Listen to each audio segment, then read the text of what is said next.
Hey everyone. I wanted to come on today and talk about four things I wish I would have known when I was newly diagnosed with multiple sclerosis. So, again, hello, my name is Roxanne Marion, and I've come to talk to you about all things multiple sclerosis, all things that women can do in order to still walk with grace, glamour, and grit. And this is for the woman who is newly diagnosed with multiple sclerosis.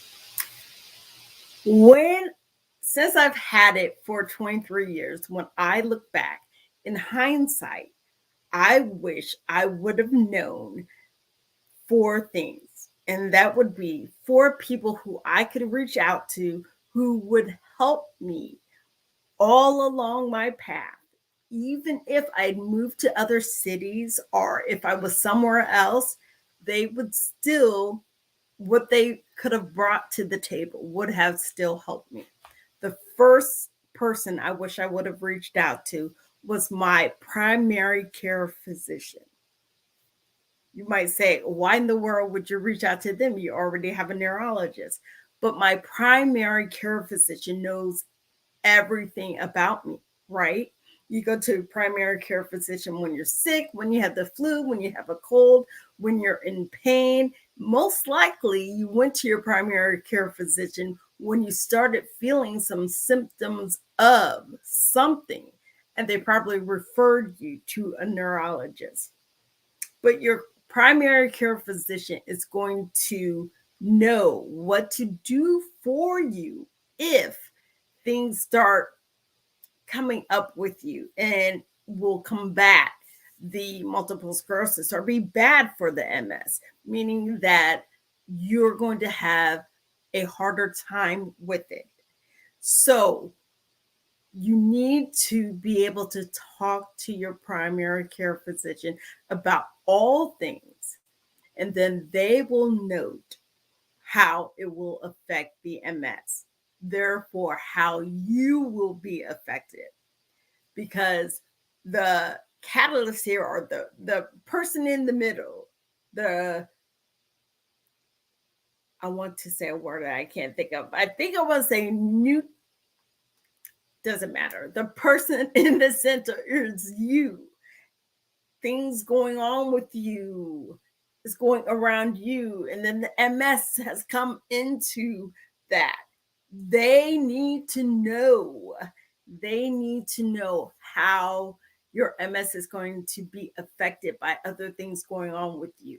They need to know how it might change things for you so they can look ahead and say, you know what, flu shot time is coming around. I need you to take a couple of days off after the day you expect to have to get the flu shot, because it's known to kind of bring your immune system down, might make you more tired. And with the multiple sclerosis, you already have fatigue. Your primary care physician would be able to tell you that. Or if you, for some reason or another, had a temperature and your temperature was say 103, they would say, with 103 temperature, what I'm going to need you to do is take a cool shower when you get home, because no doubt your 103 temperature is messing with the multiple sclerosis, and we don't want your symptoms to get worse than what they already are. So I need you to get your temperature down. These are things your primary care physician could tell you if they know that you have multiple sclerosis. So the moment you're diagnosed with that, and if you are newly diagnosed with multiple sclerosis, please let your primary care physician know. Number two, if I was diagnosed with multiple sclerosis today, I would reach out to a counselor. I would have to find a therapist to talk to, because those are those are feelings that I most likely haven't dealt with before in my past. I haven't dealt with the feelings of grief having to do with a health condition. How do I deal with that? Feeling that I need to make changes in my life because of a health condition, not because I want to make changes, but because of the health condition. Who do you go talk to about that? You're going to want to talk to friends. You're going to want to talk to family. You're probably going to want to talk to your parents. But the truth is, if they are not diagnosed with multiple sclerosis, how can they help you? I know someone's out there and you're probably saying, what if the therapist doesn't have multiple sclerosis? That's fine and dandy because the therapist has a background in how you can deal with matters of this nature. And they'll be able to tell you exactly what to do with that information of being diagnosed with multiple sclerosis. But they'll also be able to be there for you. Say you need to see them 2 times a month, maybe 4 times a month. There'll be someone that you can continuously go back to talk about this new thing that has uprooted your entire life, because MS is a chronic illness and it's always going to be around. So what do I do with that?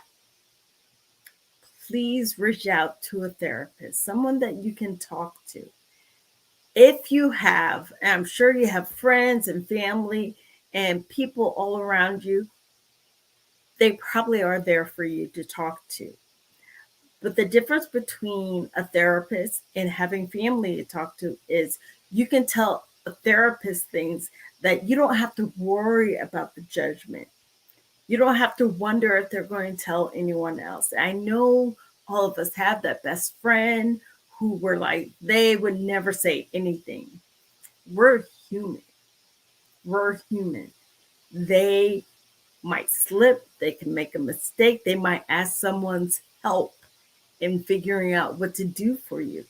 But that therapist, you're paying them to keep things private, to hear you talk, and to figure out things that they can do, or yes, that they can do for you, or that they can tell you what to do to help with your situation.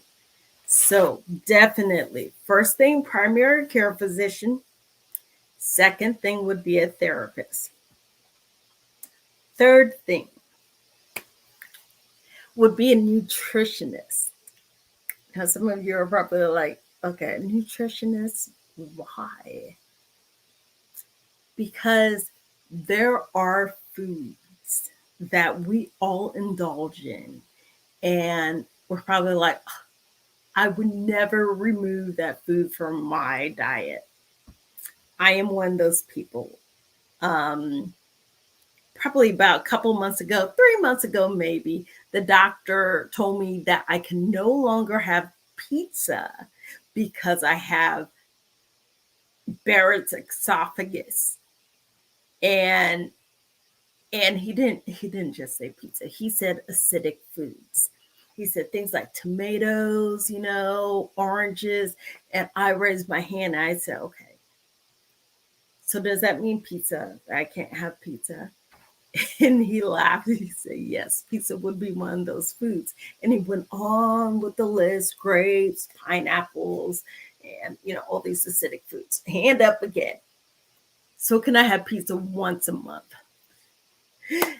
Either way, he went on with his list. Not supposed to have pizza with red sauce. I could at least have pizza with white sauce, which is not the same. But if you were to have a nutritionist who is aware of your diagnosis of MS, they can tell you what types of foods is going to be good for the MS and what types will be bad for the MS. Look, unfortunately, especially for me, I am a sweets eater. I love sweets. I love refined sugar, even though I have stevia in the cabinet. But the truth is, refined sugar is it's not good for us anyway, but it's not good for MS. I believe caffeine there are other things. I have a list of foods here that would be good for it, but I need you to reach out to a nutritionist who can talk to you about why certain foods are good, why certain foods are bad, why you might have to include foods, and why you might have to take away certain foods. And I know that I had someone, a nutritionist, my doctor, actually, my primary care physician, told me to get off of gluten. She said, and I don't mean wean it out, I mean just stop. No gluten. It'll be the best thing for the MS. We have to be able to take information that's going to be good for us and good for our health, good for us, and good for our health. Not always, it doesn't always feel like it's the same things. But if you find a nutritionist who could tell you what the best foods to eat will be, it's going to help put you in a good place for when you eat foods. You're not going to question whether or not a food is good for you when you go out to a restaurant, and you're going to be able to watch your weight. And yes, weight is bad for everything, right? That extra weight is bad for your heart, it's bad for diabetes, it's bad for your joints, it's bad for MS. It's just something that you don't have to deal with. If you can kind of work with the nutritionist to kind of tell you what you should avoid, it'd be better to start that as soon as you're diagnosed with multiple sclerosis. And number four is a trainer. Because they're like, wait a minute, I thought this was an MS page. It is an MS page. Working with a trainer right away when you're diagnosed with MS is probably going to keep you more limber than you would think that you would have to think about. Let me explain. When you're newly diagnosed with multiple sclerosis, depending on your age, you might feel like nothing can take anything away from you. You are unstoppable, right? I was diagnosed. I They brought it up to me when I was 17. I was finally diagnosed at 25. But I'm 25. And when I was 17, nothing can stop me. I feel just fine. And I feel like if I had a trainer at that time, they could have given me certain exercises that I could always do. I liked to run then, and I can't run now with my drop foot. So how can I keep up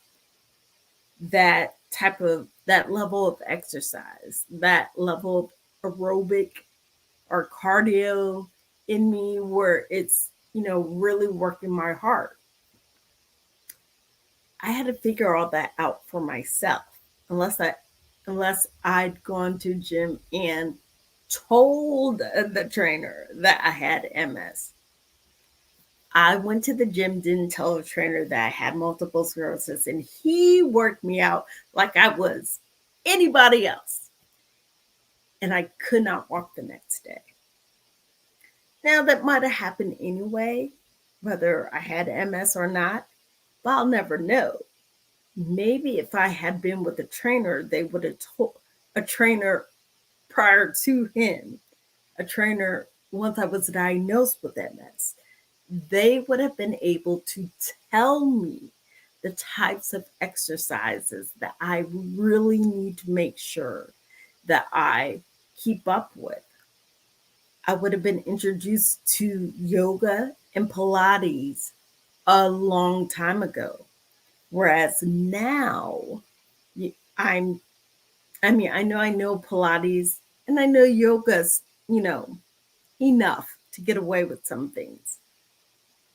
But if I had kept going, if I knew it a long time ago, it might not be as hard for me to keep certain poses. I may have learned how to control my core better.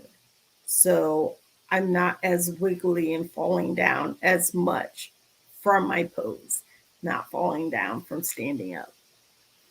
But a trainer can also tell you what positions you need to have on certain exercise machines, on certain weight weighted machines. They could tell you how many reps you should do. And hopefully, if you're in the same town and you find one that's just so awesome and you always want to work with them, they can take you along the way through your journey with MS and tell you what you need to do if a certain symptom comes up. If somebody was working with me today, they might say, okay, I see you're walking a lot better with your drop foot. I don't want to put too much pressure on that leg and on that foot, but let's add some to it. Let's add some more weight to that side because you're you're doing a lot better. Or maybe someone early on when you're diagnosed with multiple sclerosis, maybe someone might tell you or encourage you to lift as much weight as possible. So later on, along the way, you'll have that strength that you need.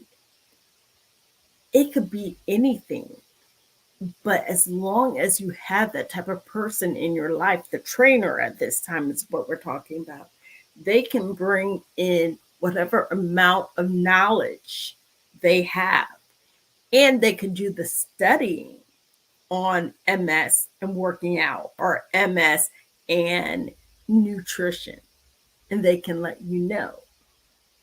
So I do want to say this. I did not say support group. I think support groups are great. Support groups are great. You do come against finding people who are a little jaded when you go to a support group because you could find someone who has had MS for a long time. You could find someone who's had MS for 23 years. I've had MS for 23 years, but I take on a certain demeanor with people because I never want anyone to feel negative about themselves or about how things will be down the road with the MS or anything else because this is your journey with MS.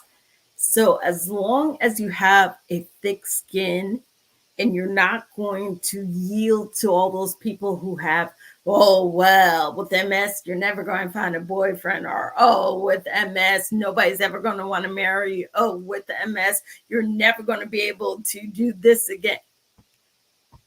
You have to have positivity in your life. You have to have people who are encouraging you to get back out there in life in general. If you can work, you can work. That's great. You should go to work. Where else are you going to find friends? Not sitting in your room or sitting in the house all of the time. If you have activities that you like to do and you feel like, oh, I can't do it anymore, try. You don't know how much of it that you can still do. You won't know until you try. But then you have some people who've been diagnosed for long periods of time and they're already, you know, they already know where they are with the MS. And I wouldn't want that to fall upon you. I want you to go out there and figure out what the MS does to you and figure out what you can do regardless of the MS. Remember, the journey is your own. But also remember, going to read these once again. If you are newly diagnosed with multiple sclerosis, you should definitely get in touch with your primary care physician. Make an appointment. Don't just call. Your counselor or therapist, someone you can talk to who's going to keep it anonymous and keep your autonomy. You keep your autonomy. Your nutritionist or a nutritionist who can let you know what foods are going to affect your multiple sclerosis more, less, make something better for you, what will make it worse for you so you can stay away from it, and then a trainer. Because with the last two, nutritionist and trainer, we want to stay in shape. We want to have as much, we don't want to have too much weight on us, because when your muscles or your joints or things like that, your spasticity, when things like that start to come about, you want as much fluidity as you can get. So I hope you all enjoyed this. Let me know if you're on YouTube. Please subscribe to my channel. And if you are on the Facebook page, you guys know I will see you back here soon. And enjoy